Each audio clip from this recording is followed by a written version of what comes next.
हम्म। तो हम लोगों ने जो लेक्चर नंबर 6 था हमारा, कल हम लोगों ने करा था। आज हमारा लेक्चर नंबर 7 है एनसीईआरटी के सीक्वेंस में। भी पहले हम लोग ज्योग्राफी का जो टॉपिक है ना उसे ढंग से कंप्लीट करेंगे। और मैं आप लोगों को ये बता रहा हूँ कि जब आप ज्योग्राफी एंड होगी, ओके, अगर सब कुछ सही चलता रहा और हम लोग भी सब कुछ सिस्टम के अनुरूप चलता रहा, तो जब ज्योग्राफी एंड होगी ना, तो सुखदेव, निधि, तुम्हें कोई भी एक्स्ट्रा बुक पढ़ने की जरूरत नहीं पड़ेगी। अगर तुम चाहोगे ना तो मेरी क्लास के साथ साथ ही अपने नोट्स बनाते भी चलोगे। ओके। हाँ सर, बिल्कुल आप पर भरोसा है। Yes sir. तो अगर आप थोड़ा सा ढंग से अगर पढ़ाई कर रहे हो ना, किताब एनसीईआरटी की रखो, और बाकी तो जितना भी उसका एलैबोरेशन है मैं साथ साथ में करा रहा हूँ आप लोगों का। ठीक है, जी सर। चलिए। अब ये जो कंपोजिशन ऑफ गैसेस है, मैंने आपको बताया था कि वायुमंडल की संरचना के बारे में हम लोग स्टडी कर रहे थे। मैंने आपको बताया था कि वायुमंडल की संरचना के बारे में जब हम लोग स्टडी करते हैं तो उसको 3 एस्पेक्ट्स पर या 3 पैरामीटर्स पे हम वायुमंडल की संरचना जो होती है उसको स्टडी करते हैं। ओके। मैंने आपको कल की क्लास में भी हम लोगों ने डिस्कस करा था। एक तो कंपोजिशन ऑफ गैसेस के बेसिस पर, ओके, जो कंपोजिशन ऑफ गैसेस है उनके बेसिस पे स्टडी करते हैं, एक टेम्परेचर के बेसिस पे स्टडी करते हैं, ओके, और एक हम करते हैं इलेक्ट्रिकल कैरेक्टरिस्टिक्स के बेसिस पर। ओके। अब याद होगा मेरे ख्याल से कल की क्लास के बारे में, कंपोजिशन ऑफ गैसेस के बेसिस पर हम 2 तरीके से लेके चलते हैं, एक होमोस्फेयर, ओके, ओके, एक हम जिसको हम सममंडल कहते हैं, सममंडल के नाम से जानते हैं, और एक क्या होता है, हेट्रोस्फेयर, ओके, हेट्रोस्फेयर, जिसको विषम मंडल के नाम से हम लोग जानते हैं। एक होमोस्फेयर हो गया जिसको सममंडल कहते हैं, और एक होता है हमारा हेट्रोस्फेयर जिसको विषम मंडल जो होता है उसके नाम से हम लोग जानते हैं। ओके। फिर इसी तरीके से अगर हम तापमान के आधार पे अगर हम देखेंगे तो हम क्या क्या डिवीजन लेते हैं। निधि, सबसे नीचे की परत कौन सी थी? सबसे नीचे वाली परत, सबसे पहली परत कौन सी है जो सरफेस के निकट में है, जो बिल्कुल पृथ्वी के निकट वाली होती है, उसको क्या बोलते हैं? ट्रोपोस्फेयर। याद है? ट्रोपोस्फेयर हम लोग कहते हैं। याद होगा कल हमने डिस्कस करा था निधि। और उसके बाद कौन सा आता है? ट्रोपोस्फेयर के बाद कौन सा कहलाता है? ट्रोपोस्फेयर के बाद कौन सा कहलाता है? स्ट्रेटोस्फेयर। Okay, stratosphere. ट्रोपोस्फेयर को क्षोभ मंडल कहते हैं, क्षोभ मंडल के नाम से भी जानते हैं। और स्ट्रेटोस्फेयर को हम क्या बोलते हैं? समताप मंडल, समताप मंडल के नाम से भी जानते हैं। इसको समताप मंडल भी कहा जाता है। और उसके बाद कौन सा आता था हमारा? स्ट्रेटोस्फेयर का बाद कौन सा आता है? मीजोस्फेयर, है ना? मीजोस्फेयर था कल जो हम लोगों ने डिस्कस करा था मेरे ख्याल से। अगर मीजोस्फेयर जो है, ओके, मीजोस्फेयर होता है, ओके। और उसको हम क्या बोलते हैं? मध्य मंडल, मध्य मंडल के नाम से भी जानते हैं। और फिर इसके ऊपर कौन सा था हमारा? आयन मंडल। हम्म, थर्मोस्फेयर। थर्मोस्फेयर, आयन मंडल तो बेटा इलेक्ट्रिकल कैरेक्टरिस्टिक्स के बेसिस पे हम लेंगे, ओके। इसके ऊपर कौन सा था? थर्मोस्फेयर, ऊष्मा मंडल, है ना? ऊष्मा मंडल जिसको बोलते हैं, ऊष्मा मंडल, ओके। ऊष्मा मंडल जो है वो हम लेते हैं। और फिर इसके ऊपर जो आता है हमारा उसको हम क्या बोलते हैं? उसको हम नॉर्मली किसके नाम से जानते हैं? उसको हम क्या कहते हैं? एक्सोस्फेयर। एक्सोस्फेयर का मतलब क्या हो गया? हाँ, बहिर्मंडल, बाह्य मंडल जो होता है या बहिर्मंडल जो होता है वो कहलाता है। तो ये तापमान के आधार पे करा जाता है। और इसी तरीके से मैंने आपको बताया था कि 2 तरीके इलेक्ट्रिकल कैरेक्टरिस्टिक्स के बेसिस पे भी हम लोग कर लेते हैं, ओके। एक तो नॉन आइनोस्फेयर होता है जिसमें इलेक्ट्रिकल कंडक्टिविटी कुछ नहीं होती, ओके। और एक इसके ऊपर वाला जो होता है वो आइनोस्फेयर कहलाता है, आइनोस्फेयर, ओके। तो ये जो आइनोस्फेयर और की हम बात करते हैं ना, वो इलेक्ट्रिकल कैरेक्टरिस्टिक्स के बेसिस पे करते हैं, ओके। तो जब भी हम वायुमंडल की संरचना के बारे में स्टडी कर रहे होते हैं ना, तो उसके कई सारे पैरामीटर्स होते हैं, और उन पैरामीटर्स के बेसिस पे हम चीजों को देखते हैं। जैसे अगर आप ये देखेंगे तो हमने क्या बताया था कि आइनोस्फेयर जो है वो ऑलमोस्ट आपका, अगर हम देखें तो आइनोस्फेयर लगभग 50 किलोमीटर की ऊंचाई, या आइनोस्फेयर की अगर हम बात करें 50 से 60 किलोमीटर की हाइट के आसपास में आइनोस्फेयर जो होता है वो शुरू हो जाता है, ओके। और वो पूरा का पूरा उसके बाद आइनोस्फेयर ही कहलाता है। इससे नीचे का जो पोर्शन होता है उसको हम नॉन आइनोस्फेयर कहते हैं। और इसी तरीके से होमोस्फेयर होता है, हेट्रोस्फेयर होता है, फिर इसी तरीके से तापीय परतें होती हैं। अगर आप इसको देखेंगे तो ये हमारा और आ जाएगा, इससे और क्लैरिटी आ जाएगी। लगभग 50 से 60 किलोमीटर का हमने क्या लिया है, ऐसा परत ली है जिसमें इलेक्ट्रिकल कंडक्टिविटी नहीं है, क्योंकि ये वो परत है जहां तक इलेक्ट्रिकल कंडक्टिविटी नहीं है, और उसके बाद जितना भी है उसमें इलेक्ट्रिकल कंडक्टिविटी है, जिसको हम आइनोस्फेयर कहते हैं, ओके।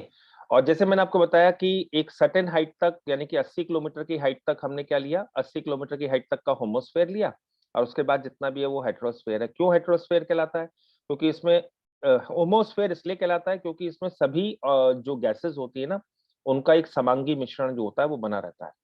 और इसके बाद जितनी भी होती है वो सारी की सारी नाइट्रोजन, अलग अलग गैसों की परतें बनी होती अलग अलग गैसेस की परतें बनी होती है, मिक्स नहीं हुई भी होती है। ओके, और फिर उसके बाद तापीय परतें जो है उसमें ट्रोपोस्फेयर, स्ट्रेटोस्फेयर, मीजोस्फेयर।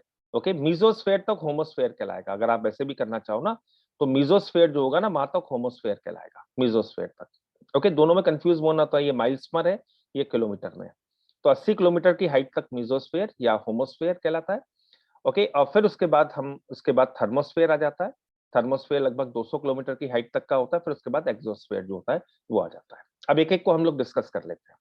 ओके, अब जैसे हम लोग डिस्कस कर रहे थे कि इसके बारे में, होमोस्फेयर के बारे में। होमोस्फेयर क्यों कहते हैं, सममंडल क्यों कहा जाता है, होमोस्फेयर क्यों कहा जाता है इसको, या सममंडल जो होता है वो नाम क्यों रखा गया है? इसके पीछे मैंने आपको बताया कि होमोस्फेयर जो होता है वो लगभग 80 किलोमीटर तक का होता है। अगर हम पीछे का डायग्राम, अगर हम डायग्राम देखें तो अभी हम लोगों ने डिस्कस करा है। ओके, ये होमोस्फेयर जो कहां तक है, 80 किलोमीटर की हाइट तक है। ओके, तो जो होमोस्फेयर होता है वो लगभग 80 किलोमीटर की ऊंचाई तक होता है। ओके, और 80 किलोमीटर तक ही मीजोस्फेयर होता है। तापीय परतों में मीजोस्फेयर जो होता है वो भी 80 किलोमीटर तक होता है। और इसको होमोस्फेयर इसलिए कहते हैं क्योंकि इसमें कंपोजिशन ऑफ द गैसेस जो होती है ना वो यूनिफॉर्म रहती है। यूनिफॉर्म कैसे, अगर नाइट्रोजन 78% है और ऑक्सीजन 21% है, तो आपको 80 किलोमीटर तक आपको नाइट्रोजन 78% और ऑक्सीजन 21% मिलेगी। ओके, ऑक्सीजन 21% मिलेगी। वॉल्यूम में कमी हो सकती है, नंबर ऑफ मॉलिक्यूल्स में कमी हो सकती है, लेकिन रिलेटिव परसेंटेज वो वही रहेगी। आई बात समझ में? रिलेटिव परसेंट जो होगी वो वही रहेगी कि 78% नाइट्रोजन होगी। जो भी आप गैसेस के जो टोटल मॉलिक्यूल्स होंगे, या total molecules of the gases, या total volume of the gas जो भी आप लोगे, उसका 78% नाइट्रोजन होगी और 21% क्या होगी, ऑक्सीजन होगी। ओके, और ये इसलिए होता है क्योंकि 80 किलोमीटर तक एयर की मिक्सिंग होती रहती है। एयर जो होता है ना 80 किलोमीटर तक मिक्सिंग होती रहती है, जिसको हम टर्बुलेंट मिक्सिंग कहते हैं। इसके बियॉन्ड क्या होता है, 80 किलोमीटर के beyond mixing of the air नहीं हो पाता। इसलिए जो गैसेस होती हैं वो परत बनाने लगती हैं अपनी। बात मेरी समझ में आई आपको? ओके, कि 80 किलोमीटर की ऊंचाई तक मिक्सिंग ऑफ द गैसेस चलती रहती है। गैसेस के अंदर में टर्बुलेंट मिक्सिंग चलती रहती है। इसलिए जो कंपोजिशन ऑफ द गैसेस होता है वो सेम रहता है, या relative percentage of the gases जो होती है वो 80 किलोमीटर की हाइट तक सेम रहती है। इसलिए हम उसको होमोस्फेयर कहते हैं। ओके, और ये जो होमोस्फेयर की परत ये जो होमोस्फेयर होता है इसके अंदर में गैसेस जो होती हैं उनकी परतें नहीं बनती है। ओके, गैसेस क्या रहती है, एक मिक्सचर की फॉर्म में रहती है। Is it clear? ये पॉइंट क्लियर है आप लोगों को? Yes sir. और जब हम हेट्रोस्फेयर के अंदर में जाते हैं, तो हेट्रोस्फेयर के अंदर में क्या होता है कि हेट्रोस्फेयर जो होता है उसके अंदर में हमें जो देखने को मिलता है। ओके, दामिनी गौतम। हाँ बेटा, हाँ आपका मीडियम क्या है, हिंदी इंग्लिश?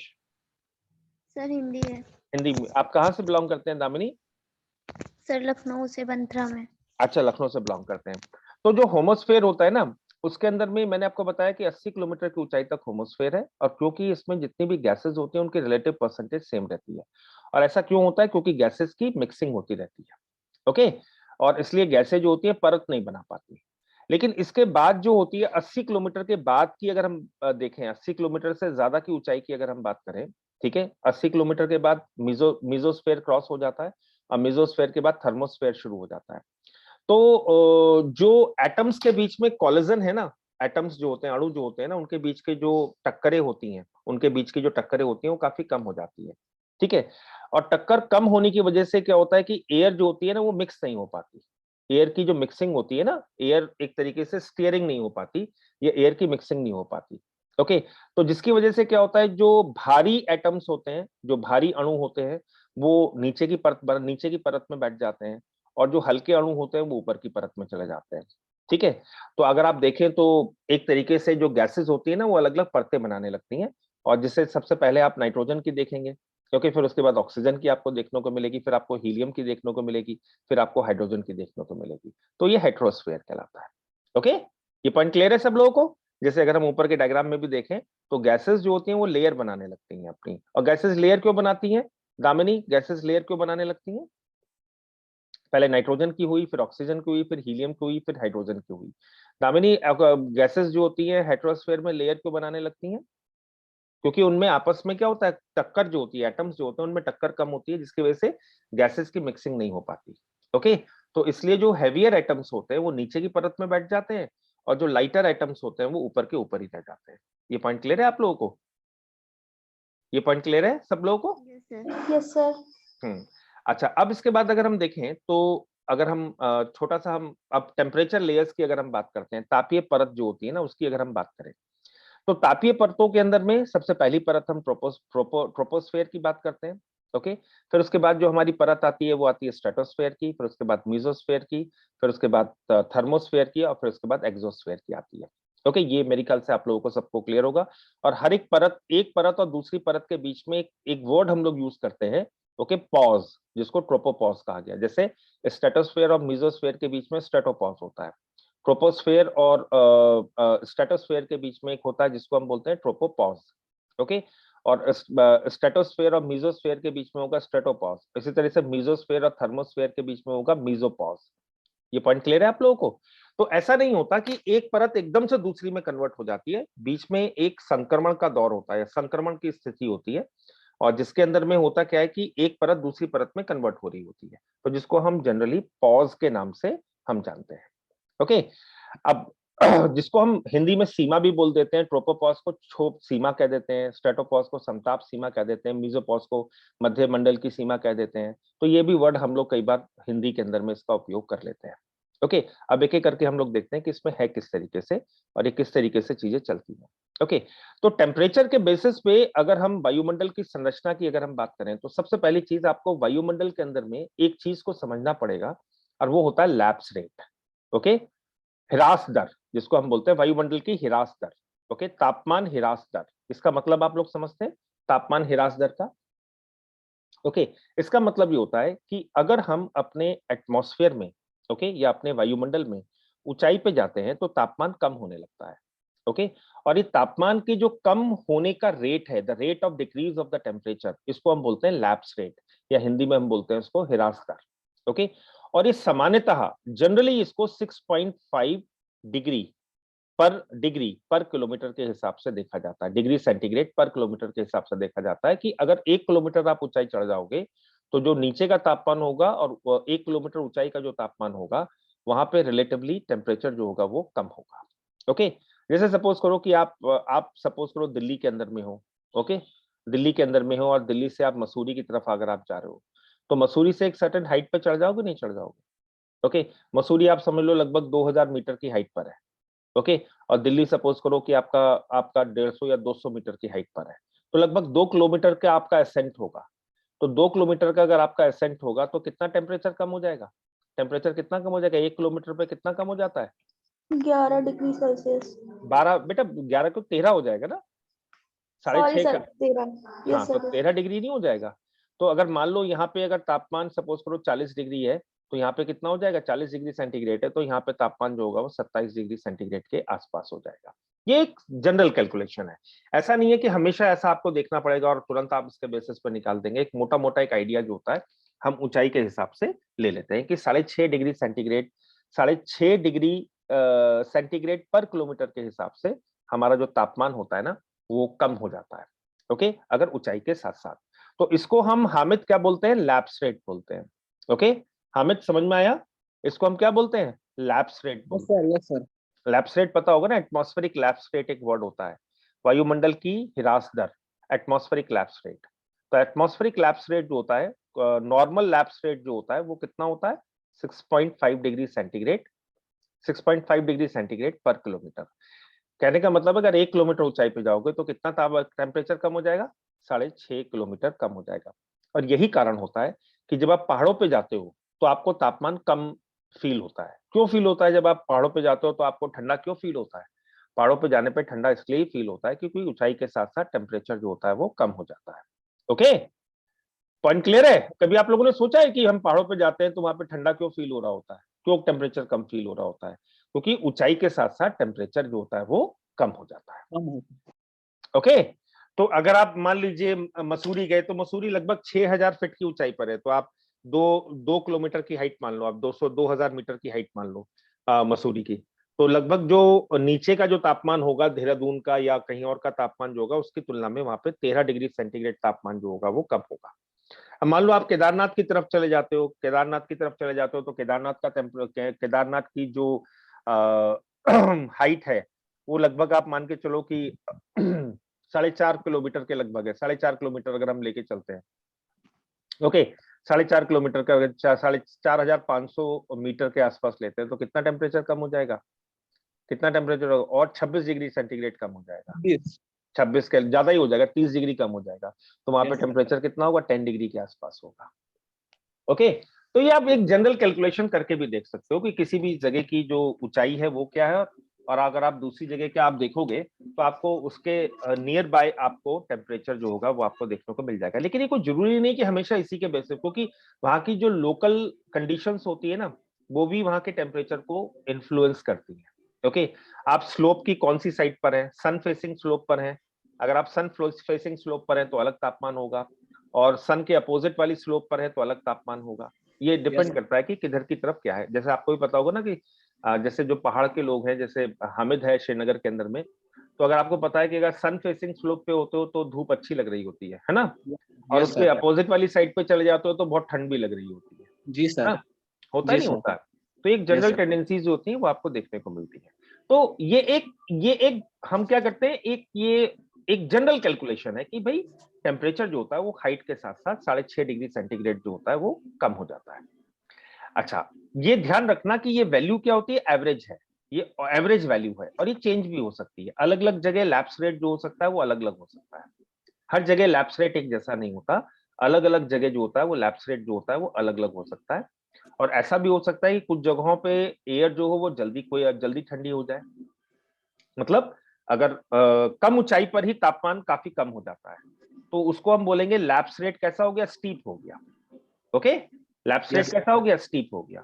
और कभी कभी ये भी होता है कि ऊंचाई के साथ साथ टेम्परेचर बढ़ जाता है, ऊंचाई के साथ साथ टेम्परेचर जो होता है वो बढ़ जाता है।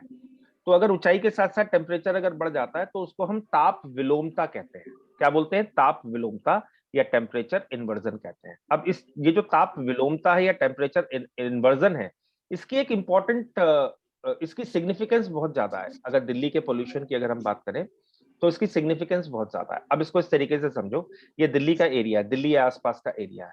ओके, अब दिल्ली में क्या है बच्चों, कॉन्टिनेंटल क्लाइमेट है। कॉन्टिनेंटल क्लाइमेट क्या होता है, कॉन्टिनेंटल महाद्वीपीय जलवायु कहा जाता है कॉन्टिनेंटल क्लाइमेट। अब दो तरीके के क्लाइमेट की हम बात करते हैं, एक तो कॉन्टिनेंटल क्लाइमेट हो गया और एक होता है मरीन क्लाइमेट।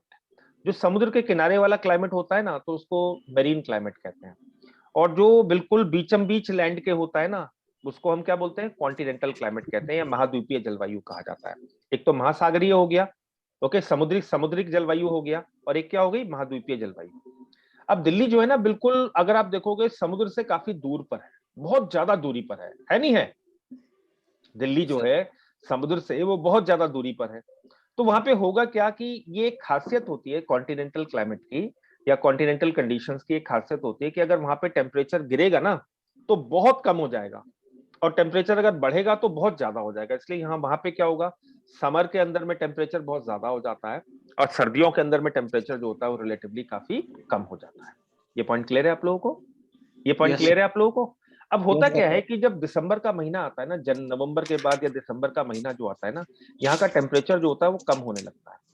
और टेम्परेचर कम होने के पीछे रीजन क्या होता है, एक तो कॉन्टिनेंटल है कि समुद्र से बहुत दूरी पर है।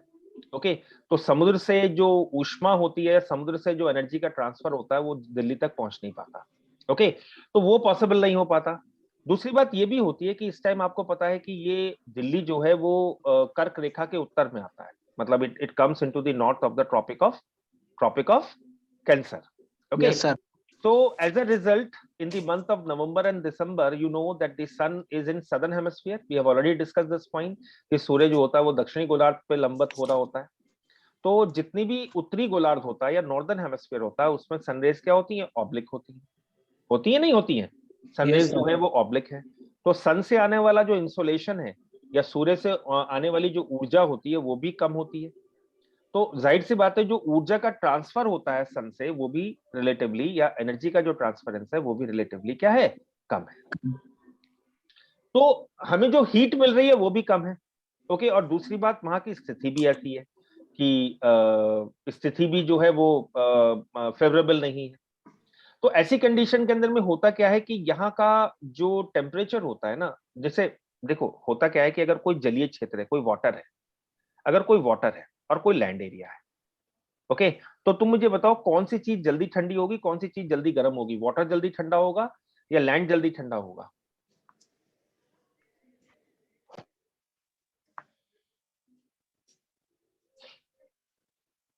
जल्दी से बताओ।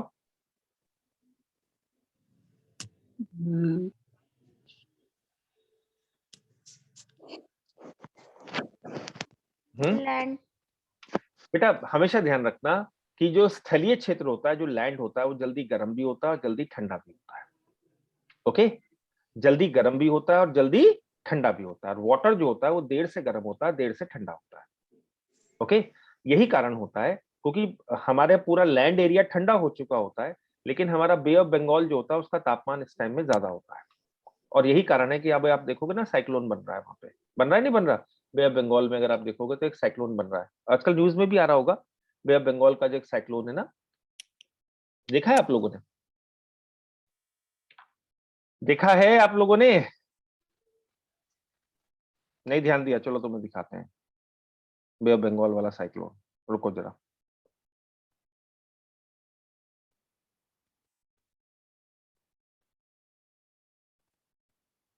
एक मिनट रुको जरा, मैं दिखाते हैं तुम्हें।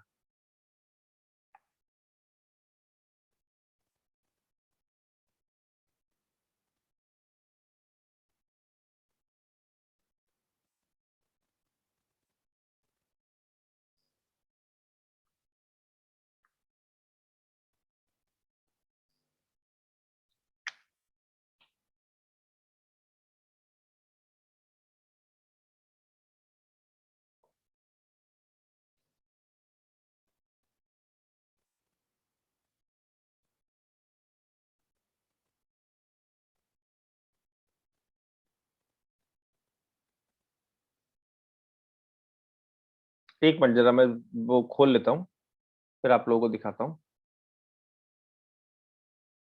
एक मिनट बच्चों।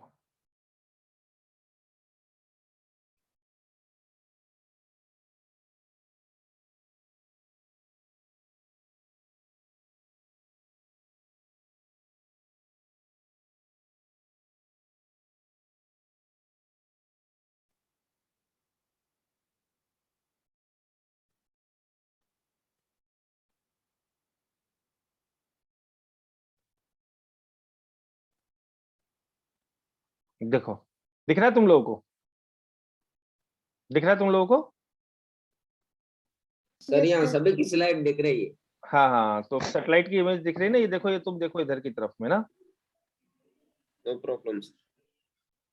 एक मिनट मैं इसको पूरा खोलता हूँ। देखो ये बहुत अच्छी वो है असल में, ये बहुत अच्छी वेबसाइट है जिससे आपको लगातार आपको क्लाउड कवर और ये सब चीजें पता चलती रहती है। इसका नाम है mosam.imd.in।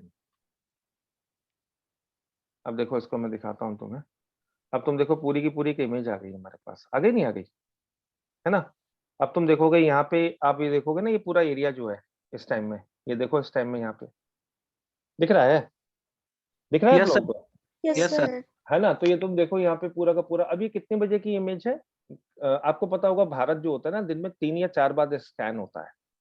और ये कितने बजे की इमेज है? 4 तारीख की इमेज है। और ये 7 बजे की इमेज है। 7 बजे से लेके 7:56 की इमेज है ये, है ना? 7 बजे से लेके 7:56 की इमेज है।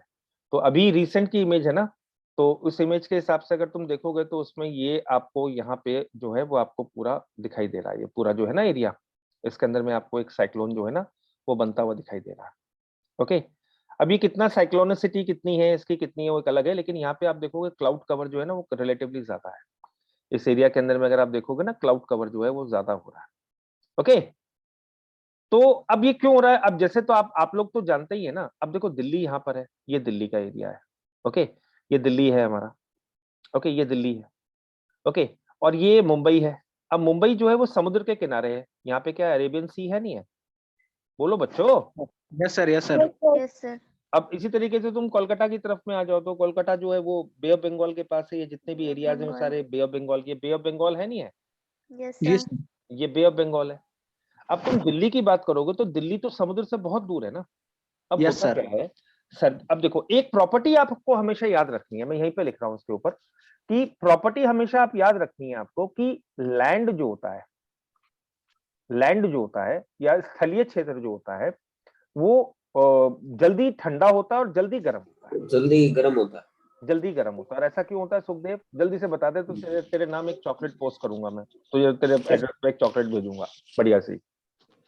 बता, जल्दी बता दे ऐसा क्यों होता है। क्या सर, क्या बोले, मैं सुना नहीं। हाँ, तो लैंड जो होता है वो जल्दी गर्म हो जाता है, जल्दी ठंडा हो जाता है, ऐसा होता क्यों है? उसके बारे में तो ठोस जानकारी नहीं मुझे।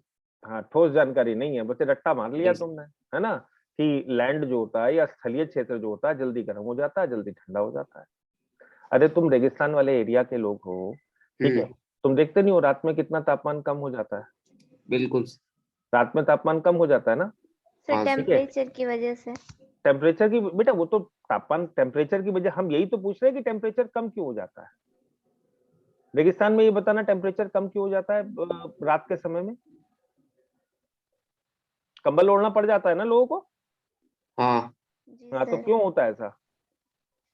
पता नहीं। पता नहीं ना, ठीक है। हाँ। अब एक बता, पृथ्वी जो होती है कब ठंडी होती है? दिन में ठंडी होती है, रात में ठंडी होती है? सर रात में सर। रात में ठंडी होगी, है ना।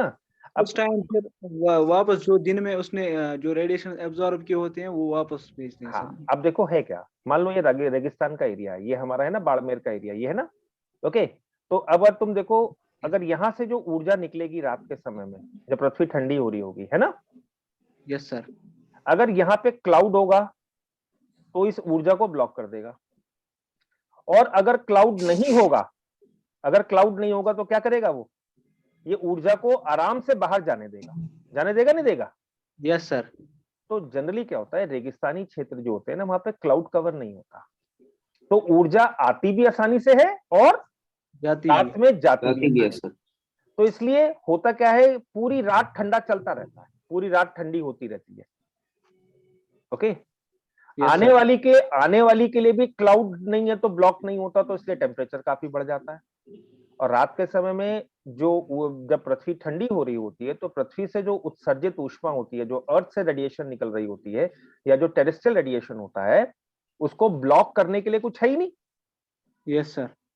तो वो ठंडी होती रहती है और अल्टीमेटली काफी लोअर टेम्परेचर तक पहुंच जाती है, काफी लो टेम्परेचर तक पहुंच जाती है। इसलिए रेगिस्तानी क्षेत्रों के अंदर में अगर वहां पे क्लाउड कवर होगा तो आपको हो सकता है इतना ठंडा ना हो, ओके, इतना ठंडा ना पहुंचे, ओके। तो यस अब इस चीज को समझो, जैसे मैंने आपसे क्वेश्चन पूछा था, क्वेश्चन सिंपल मैंने आपसे पूछा था कि भी जो लैंड एरिया होता है वो क्यों जल्दी गर्म हो जाता है, जल्दी ठंडा हो जाता है, कारण क्या होता है? एक तो पहली बात तो जो लैंड की स्पेसिफिक हीट होती है ना, स्पेसिफिक हीट जो होती है, विशिष्ट ऊष्मा जो होती है ना, वो काफी कम होती है। विशिष्ट ऊष्मा जानते हैं? विशिष्ट ऊष्मा जानते हैं आप लोग? जानते हैं स्पेसिफिक हीट क्या होती है? अगर 1 ग्राम पदार्थ का तापमान जो है, अगर हमें 1 डिग्री सेंटीग्रेड बढ़ाना है तो जितनी उसको हमें ऊर्जा देनी पड़ेगी वही उसकी स्पेसिफिक हीट कहलाती है। या आप ये कह सकते हो कि एक नियत द्रव्यमान का तापमान अगर हमें 1 डिग्री सेंटीग्रेड बढ़ाने के लिए जितनी हमें उसमें ऊष्मा देनी पड़ती है उसे हम स्पेसिफिक हीट कहते हैं। स्पेसिफिक हीट मतलब विशिष्ट ऊष्मा जिसको कहा जाता है कि amount of the heat required to raise the temperature of a unit mass by 1 degree centigrade. 1 degree centigrade तापमान बढ़ाने के लिए, किसी भी चीज का तापमान 1 डिग्री सेंटीग्रेड बढ़ाने के लिए, द्रव्यमान फिक्स होगा तो उसका तापमान 1 डिग्री सेंटीग्रेड बढ़ाने के लिए जितनी हमें उसे ऊष्मा देनी पड़ेगी वो उसकी स्पेसिफिक हीट कहलाती है। तो जो लैंड जो होता है उसकी स्पेसिफिक हीट कम होती है और जो वाटर होता है उसकी स्पेसिफिक हीट ज्यादा होती है, ओके। उसकी स्पेसिफिक हीट ज्यादा होती है क्योंकि वाटर को ज्यादा ऊष्मा की आवश्यकता होती है गर्म होने के लिए। अरे भाई सिंपल सी बात है, तुम एक चम्मच को तुम रखो आग के ऊपर, चम्मच जल्दी गर्म हो जाएगी, पानी जल्दी गर्म हो जाएगा? चम्मच। चम्मच, है ना, यस सर। ओके, चम्मच जल्दी गर्म हो जाएगी, ओके।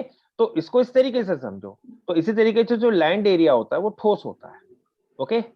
और लैंड एरिया ठोस होने के कारण होता क्या है कि केवल ऊपर ऊपर की परत ही गर्म होती है, नीचे की परत जो होती है वहां तक हीट पहुंच ही नहीं पाती। ओके, नीचे की जो परत होती है वहां तक हीट पहुंच ही नहीं पाती, केवल जो हीट होती है वो ऊपर की परत को ही गर्म करती है।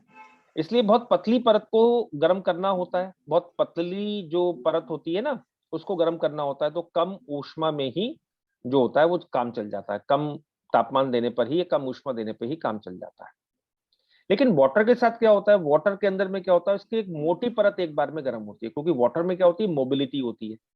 मोबिलिटी होने के कारण क्या होता है, ऊपर जो ऊष्मा लेके मॉलिक्यूल्स जो होते हैं उनमें गति उत्पन्न हो जाती है। तो मॉलिक्यूल क्या हुआ, इधर से उधर चला गया, उधर से इधर चला गया, तो ऊपर नीचे मूवमेंट हो गया। तो इस मूवमेंट के कारण क्या होता है, वाटर की एक मोटी परत जो होती है वो गर्म होती है।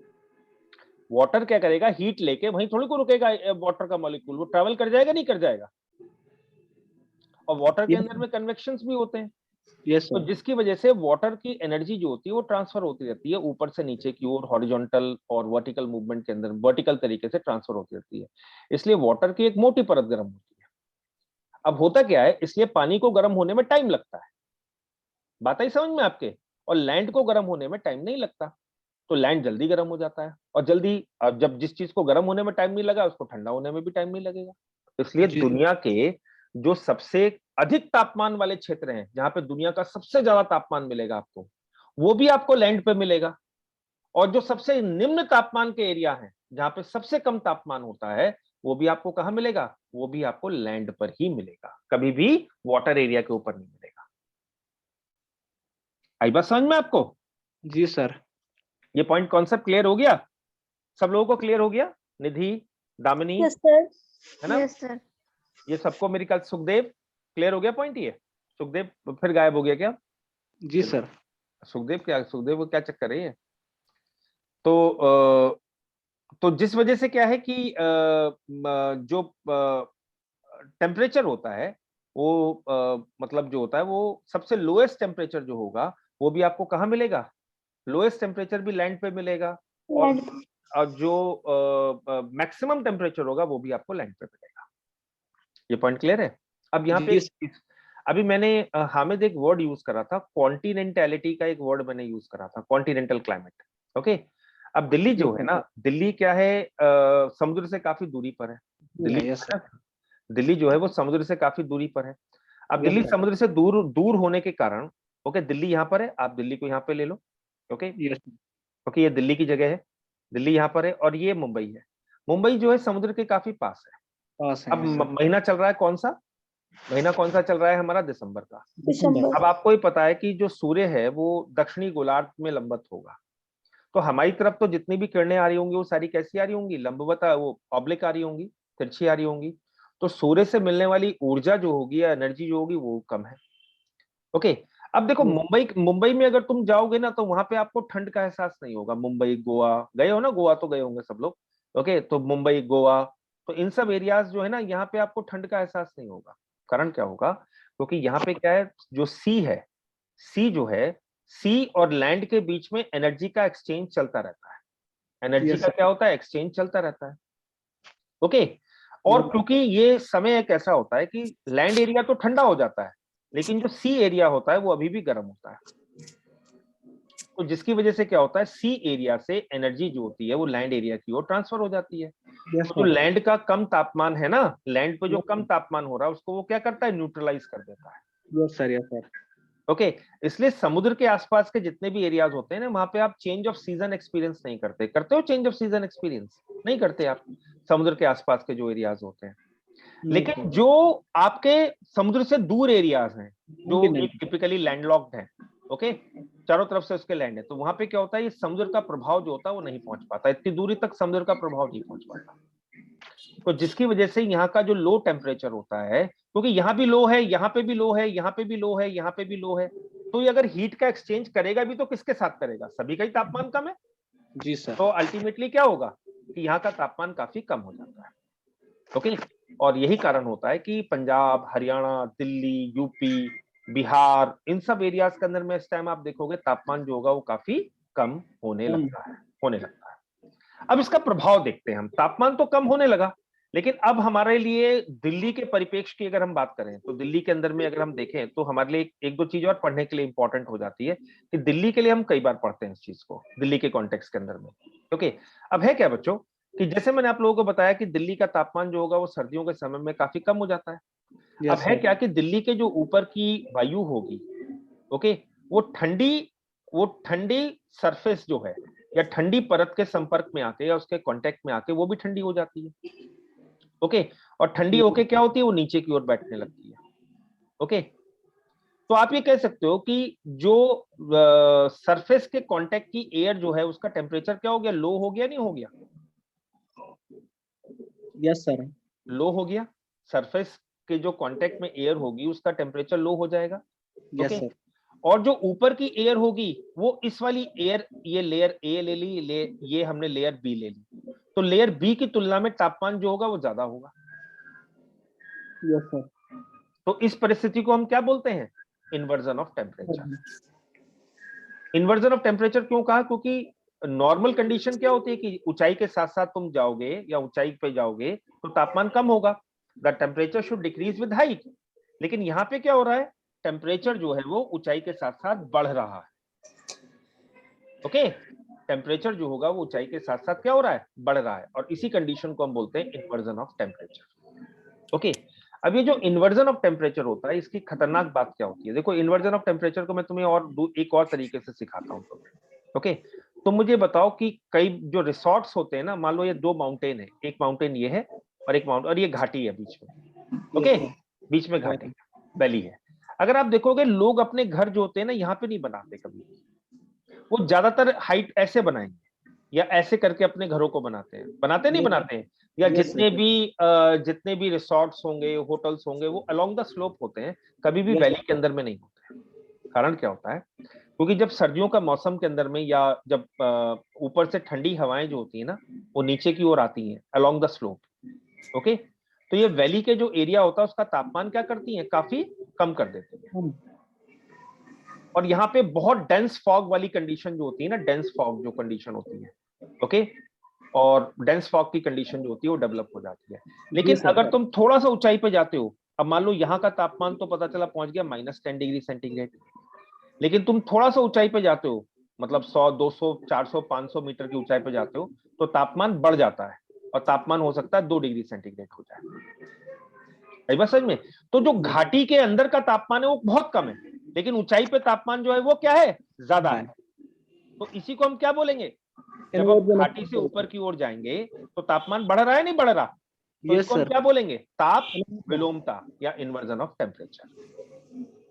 अब इसकी प्रॉब्लम क्या है, इसको यहाँ पे समझने की कोशिश करो बच्चों।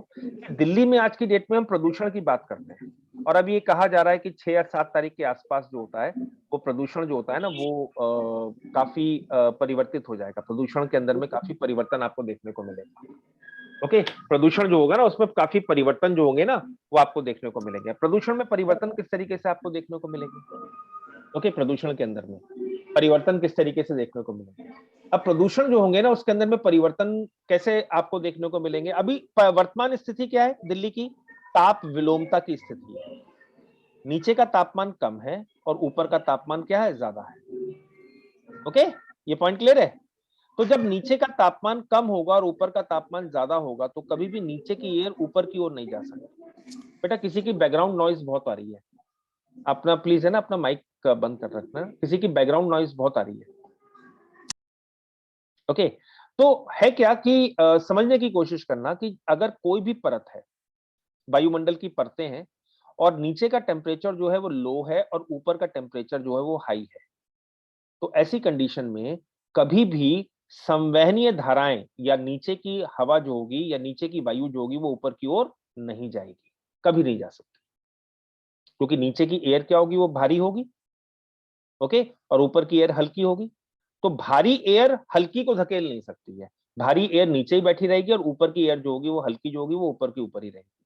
तो आप क्या कहोगे कि वायुमंडल के अंदर में क्या होगा, तापीय परतें बन जाएंगी, ताप की परतें जो होती है वो बन जाती है, और ये ताप की जो परतें होती हैं या layer of the temperature layers जो होती हैं वो बन जाती हैं, जिसमें कम तापमान की परत जो होती है वो नीचे होती है और जो ज्यादा तापमान की परत जो होती है वो ऊपर की ओर होती है।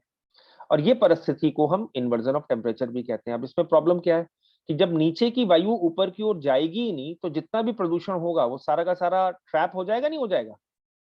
जितना भी प्रदूषण होगा वो नीचे की ओर ट्रैप हो जाएगा, नहीं हो जाएगा? अरे बहुत बताओ बच्चों, यस सर, यस सर, जितना भी प्रदूषण होगा वो सारा का सारा क्या होगा, ट्रैप हो जाएगा, नहीं हो जाएगा? Yes sir. ओके, तो इसलिए दिल्ली या आसपास के एरिया के अंदर में तापमान कम होने के कारण वहां पे कौन सी कंडीशन बन जाती है, इन्वर्जन ऑफ टेम्परेचर की कंडीशन बन जाती है। एक तो दिल्ली के एरियाज में पोल्यूशन है ही ज्यादा, और उसके पीछे कई सारे कारण है, व्हीकुलर एमिशन है, ओके, और स्टबल बर्निंग भी है, या कंस्ट्रक्शन से रिलेटेड भी कई सारे पोल्यूशन जो होता है वो चलता रहता है दिल्ली के अंदर में, ओके। तो जिसकी वजह से दिल्ली में तो एक तो नेचुरल पोल्यूशन भी ज्यादा, और फिर दूसरी बात दिल्ली में नवंबर, दिसंबर, जनवरी के महीने के अंदर में तापमान की स्थितियां जो होती हैं वो ऐसी हो जाती हैं कि वहां पे इन्वर्जन ऑफ टेम्परेचर बन जाता है, जिससे नीचे की एयर जो होती है वो ऊपर की ओर जा नहीं पाती और नीचे की एयर ट्रैप हो जाती है। अब होगा क्या कि दिसंबर में, अगर फर्स्ट वीक ऑफ दिसंबर के आसपास क्या होता है कि एक स्थिति उत्पन्न होती है जिसको हम पश्चिमी विक्षोभ कहते हैं, ओके, जिसको हम वेस्टर्न डिस्टर्बेंसेस कहते हैं। अब मैं थोड़ा सा तुम्हें बताता हूँ वेस्टर्न डिस्टर्बेंसेस के बारे में, ये कैसे स्थिति बदलेगी, इसको हम थोड़ा सा समझने की कोशिश करते हैं कि स्थिति कैसे बदलेगी। ओके, अब ये है क्या कि ये इधर की तरफ हम मान के चलते हैं कि इधर हमारा एक मेडिटेरेनियन सी की तरफ से कुछ चक्रवात जो होते हैं वो विकसित होने शुरू हो जाते हैं, ओके, मेडिटेरेनियन सी की तरफ से।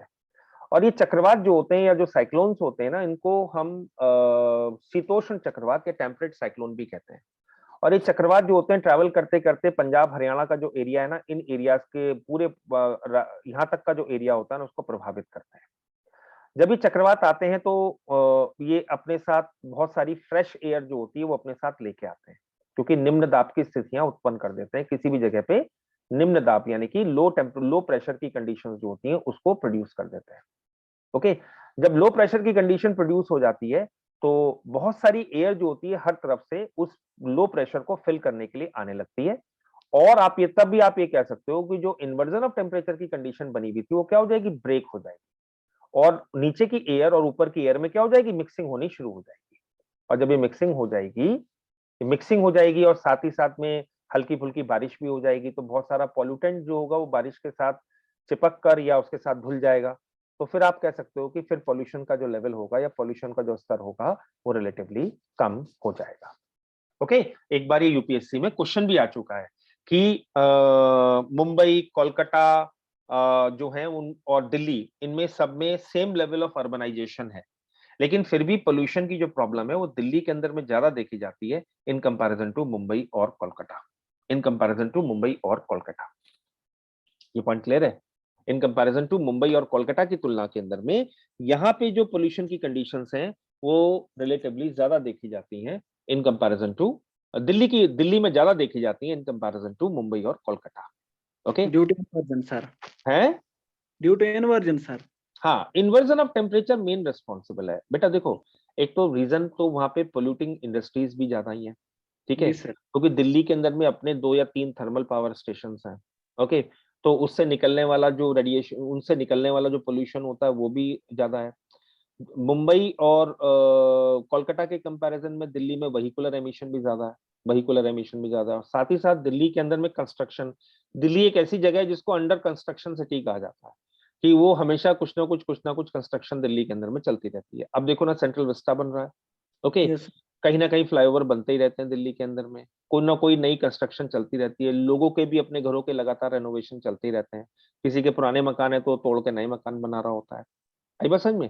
तो इन यस कंस्ट्रक्शन, और फिर दिल्ली के अंदर में क्या ट्रांसपोर्ट हब भी है, नोडल पॉइंट भी है, ओके, बहुत सारे एरियाज को इंडिया के बहुत कनेक्ट करता है, तो नोडल पॉइंट भी है। तो यस आप ये कह सकते हो कि दिल्ली के अंदर में दिल्ली के अंदर में वैसे भी पोल्यूशन ज्यादा होता है, लेकिन साथ साथ में दिल्ली की ज्योग्राफी ऐसी है, या जो उसकी ज्योग्राफिकल पोजीशन ऐसी है जो उस पोल्यूशन को एम्पलीफाई कर देता है, ओके। उस पोल्यूशन के प्रभाव जो होता है, उस पोल्यूशन का जो इम्पैक्ट होता है उसको क्या कर देता है, एम्पलीफाई कर देता है।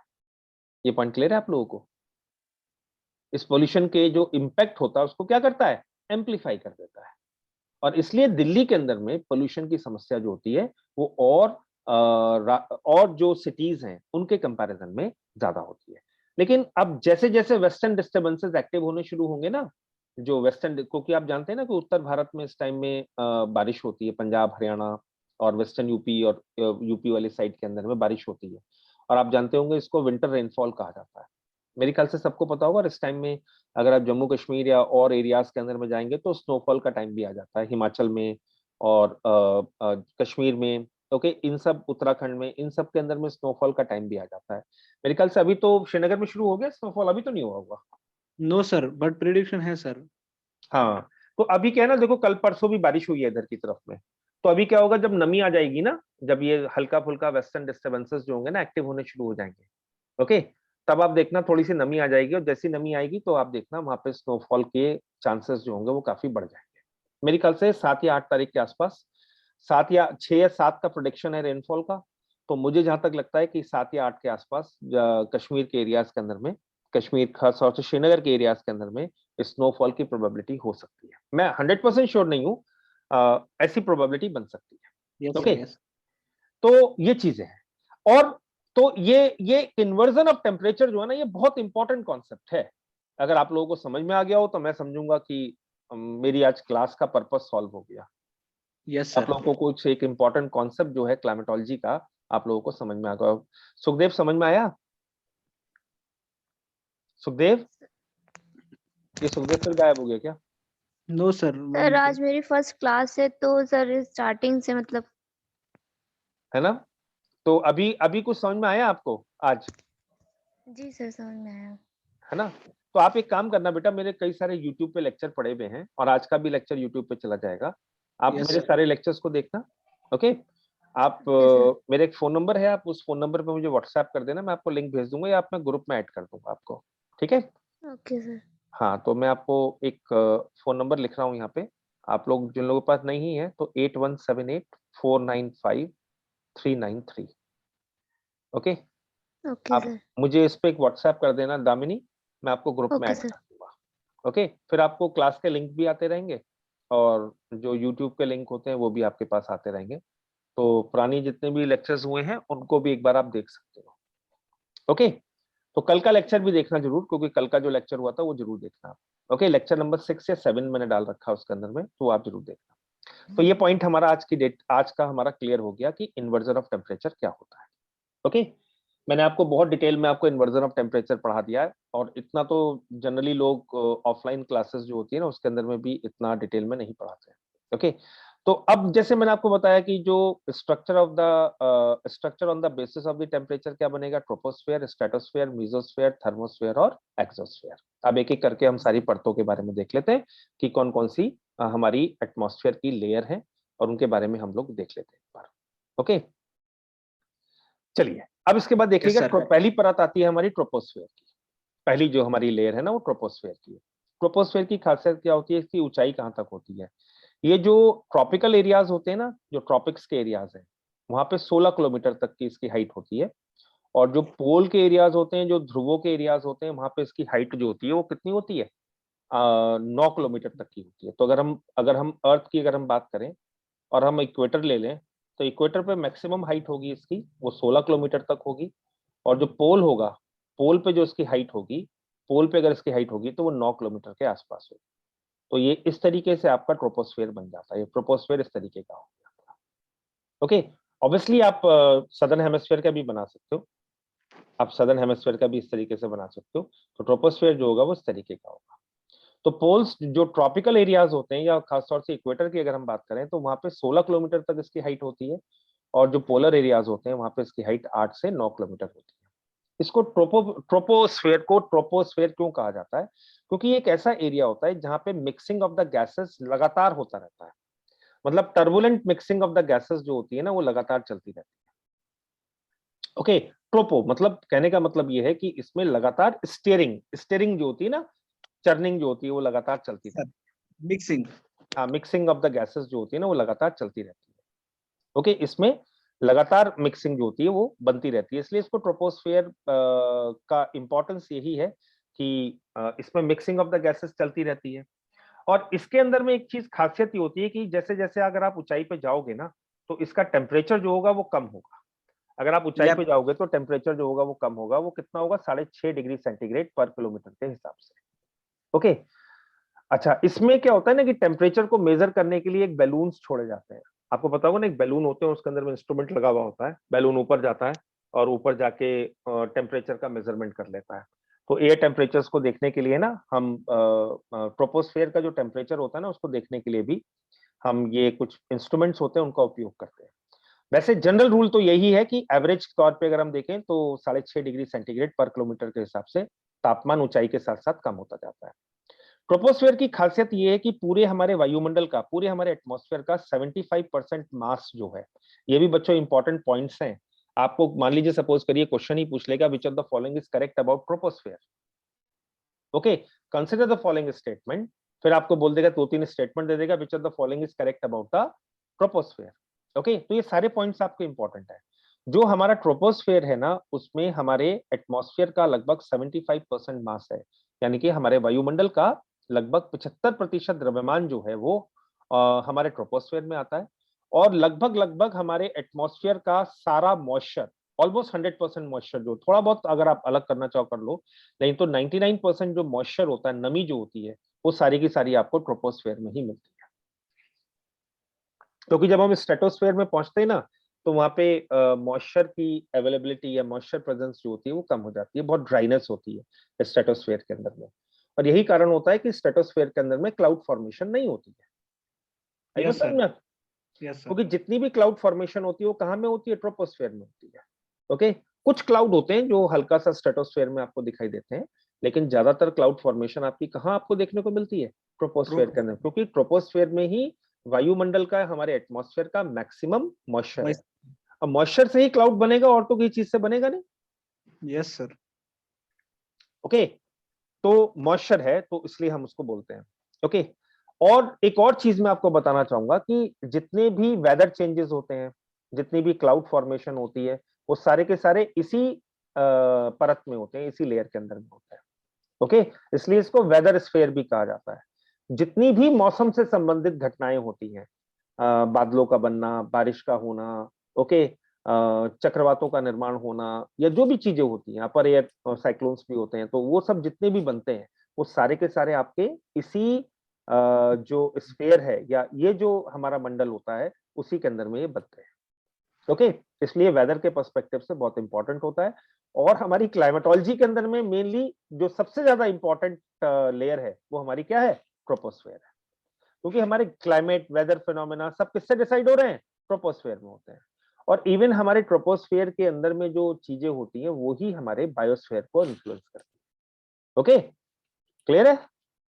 तो अब एक चीज का ध्यान रखना, जैसे मैंने आपको बताया कि 6.5 डिग्री सेंटीग्रेड पर किलोमीटर के हिसाब से होता है, इसको बोलते हैं नॉर्मल लैप्स रेट।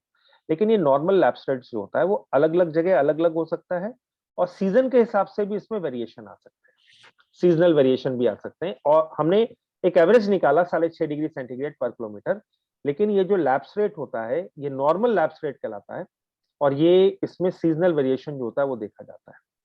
ओके, अब इसमें 16 किलोमीटर जो होता है वो ट्रॉपिक पर होता है, 16 किलोमीटर ट्रॉपिक पे होता है, 9 किलोमीटर पोल्स पर होता है।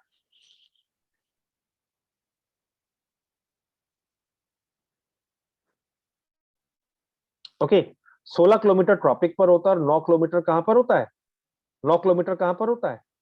पोल्स पर होता है। ये हाँ, अभी मैंने आपके साथ डिस्कस करा था ना। और जो ट्रोपोस्फेयर का सबसे ऊपरी भाग होता है ना, जो उसकी बाउंड्री होती है, जो उसकी सीमा होती है, उसको हम क्या वर्ड बोलते हैं? ट्रोपोपॉज। ट्रोपोस्फेयर की हिंदी क्या है? क्षोभ मंडल। क्षोभ मंडल। ओके, क्षोभ मंडल। और ट्रोपोपॉज को कहा जाता है क्षोभ सीमा। क्षोभ सीमा। ओके, ओके, तो बाउंड्री जो होती है, जो उसकी बाउंड्री है ना, उसको हम क्या बोलते हैं? उसको क्या बोलते हैं? क्षोभ सीमा के नाम से जानते हैं, या ट्रोपोपॉज के नाम से हम लोग उसको जानते हैं। अब इसमें से कोई अगर पॉइंट में डाउट है तो आप मुझसे पूछ सकते हैं। अगर कोई भी ऐसा पॉइंट है जो आपको क्लियर नहीं है तो आप मुझसे पूछ सकते हैं, और अगर क्लियर है तो हम लोग आगे चलते हैं।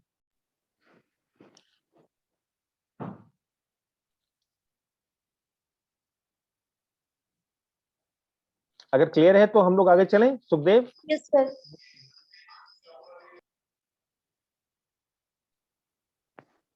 ओके, तो बाउंड्री जो होती है उसको क्या कहते हैं, हम ट्रोपोपॉज के नाम से जानते हैं। ओके, अब इसके बाद अगर हम देखें तो है नेक्स्ट जो हमारा, अब इसको थोड़ा सा एक डायग्राम को और आप लोग देख लीजिएगा, ये डायग्राम भी इंपॉर्टेंट है। अब तुम देखो जो ट्रॉपिकल एरियाज का या जो उष्ण कटिबंधीय क्षेत्र जो होते हैं, वहां पे अगर आप बाउंड्री देखोगे ट्रोपोस्फेयर की, कितने किलोमीटर के आसपास आ रही है, 16 किलोमीटर के आसपास, है ना, 16 यस किलोमीटर। और अगर मिडिल लैटिट्यूड की बात करोगे, मध्य अक्षांशों की अगर तुम बात करोगे, तो ये किसके आसपास आ रही है, लगभग 10 के आसपास आ रही है। Yes. यस और सर पोलर एरियाज की बात करोगे तो लगभग 9 के आसपास। No. लेकिन तुम देखोगे टेम्परेचर हर जगह कम कम हो रहा है, हर जगह Yes. कम हो रहा है। अब तुम मुझे एक बार बताओ, एक बात तुम मुझे बताओ कि सबसे कम तापमान जो होगा वो क्षोभ सीमा पर या ट्रोपोपॉज पर कहाँ पे मिलेगा, इक्वेटर पे मिलेगा या पोल पे मिलेगा? पोल पे सर। पोल पे मिलेगा, पक्का? यस देख लो तुम पोल पे क्या है, पोल पे पोलर ट्रोपोपॉज है, और यहाँ टेम्परेचर कितना आ रहा है, 50 के आसपास आ रहा है। और ट्रॉपिकल एरियाज में टेम्परेचर कहां तक आ रहा है, लगभग 70 के आसपास आ रहा है, -70 के आसपास आ रहा है, नहीं आ रहा? मेरा क्वेश्चन समझे तुम हामिद? क्वेश्चन ये है कि at which place on a tropopause will have a lowest temperature? Okay, option देता हूं मैं आपको, ट्रॉपिकल, यस सर मिडिल या polar. Yes sir tropical because it has Tropical से ट्रॉपिकल में हाँ, क्योंकि इसकी हाइट ज्यादा है, तो Yes. लैप्स रेट भी जो होगा वो ज्यादा लंबे समय के लिए होगा ना, जी सर जी Yes, सर जी sir. सर तो वो 16 किलोमीटर तक डिक्रीज होगा। और ये कितने तक डिक्रीज होगा, केवल 9 किलोमीटर तक डिक्रीज होगा। आई बात समझ में? ओके सर तो ओके सर अल्टीमेटली Yes. क्या होगा कि जो और जो लोएस्ट टेम्परेचर मिलेगा आपको, ट्रोपोस्फेयर का जो लोएस्ट टेम्परेचर मिलेगा वो आपको कहाँ पे मिलेगा, लोएस्ट टेम्परेचर जो किसके ऊपर मिलेगा आपको, वो ट्रॉपिकल ट्रॉपिकल एरिया के ऊपर मिलेगा, ना कि पोलर एरिया के ऊपर। पोलर एरिया पे ये हो सकता है कि सरफेस पे टेम्परेचर कम हो, जी लेकिन सर जी सर ऊपर की तरफ जब तुम बाउंड्री पे पहुंचोगे तो सबसे कम टेम्परेचर आपको इक्वेटर के ऊपर मिलेगा आपको। पॉइंट क्लियर है? यस सर ओके, चलिए अब हम लोग आगे चलते हैं इस चीज को लेके, और आगे हम लोग समझने की कोशिश करते हैं कि इसमें अगला अगला जो हमारी परत है वो क्या है। अगली परत कहलाती है स्ट्रेटोस्फेयर, जिसको हम समताप मंडल भी कह देते हैं। हालांकि ये जो वर्ड है ना समताप मंडल, अपने आप में थोड़ा सा कंफ्यूजिंग है। ओके, क्योंकि ना तो तापमान एक जैसा रहता है, क्योंकि तापमान में परिवर्तन तो आता ही है समताप मंडल के अंदर में। ओके, लेकिन फिर भी इसको एक समताप मंडल कहा जाता है हिंदी मीडियम की किताबों के अंदर में। लेकिन सही वर्ड इसका जो होना चाहिए, स्तरी मंडल होना चाहिए, स्तरी मंडल। इसका जो सही वर्ड होना चाहिए ना, वो स्तरी मंडल होना चाहिए, क्योंकि लेयर में होती है, एयर जो होती है ना वो लेयर में होती है, गैसेस की लेयर नहीं होती है, टेम्परेचर की लेयर्स बन जाती है इसके अंदर में। ओके, तो इसलिए इसको स्ट्रेटोस्फेयर कहा जाता है। अब इसकी ऊंचाई अगर हम देखें तो थोड़ा सा ध्यान रखिएगा कि 11 से 20 किलोमीटर तक की जो पोर्शन होता है ना हमारा, 11 से 20 तक का जो होता है, उसको हम बोलते हैं ट्रोपोपॉज। और इसको ट्रोपोपॉज जो एरिया होता है ना, इसको आइसोथर्मल एरिया कहा जाता है। आइसोथर्मल इसलिए कहते हैं क्योंकि यहाँ पे लैप्स रेट जो होता है वो 0 हो जाता है, मतलब टेम्परेचर जो होता है वो कांस्टेंट रहता है ट्रोपोपॉज के अंदर में। क्लियर है? टेम्परेचर जो होता है वो क्या हो जाता है, कांस्टेंट हो जाता है, इसलिए इसको आइसोथर्मल कहा जाता है, समतापीय कहा जाता है।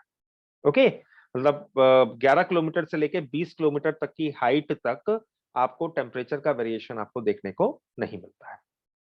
ओके, और हमेशा ध्यान रखिएगा कि जो ट्रोपोपॉज होता है वो अलग अलग अक्षांशों पर, अलग अलग लैटिट्यूड पे अलग अलग है, क्योंकि ट्रोपोपॉज की हाइट क्या है, अगर हम इक्वेटर की बात करते हैं तो ट्रोपोपॉज की हाइट कहाँ कहाँ कितनी है, 16 किलोमीटर, है ना, 16 किलोमीटर है।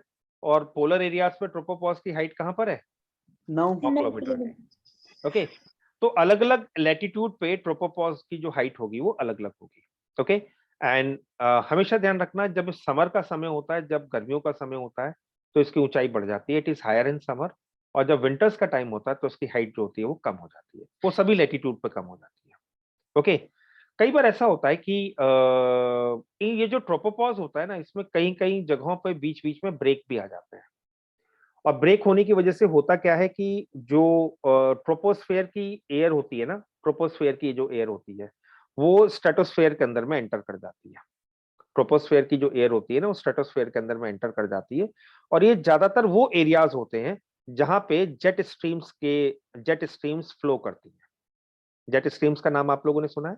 हमारे ऊपरी वायुमंडल के अंदर में भी एक हवाएं चलती हैं जो पश्चिम से पूरब की ओर चलती हैं, जिनको जेट स्ट्रीम्स के नाम से जाना जाता है, और ये मियांडरिंग फैशन के अंदर में मूव करती हैं। इनका एक बहुत इंपॉर्टेंट रोल होता है किसी भी जगह की जलवायु के निर्धारण में, या किसी भी जगह की वेदर पैटर्न्स को डिसाइड करने के अंदर में इनका एक इंपॉर्टेंट रोल होता है।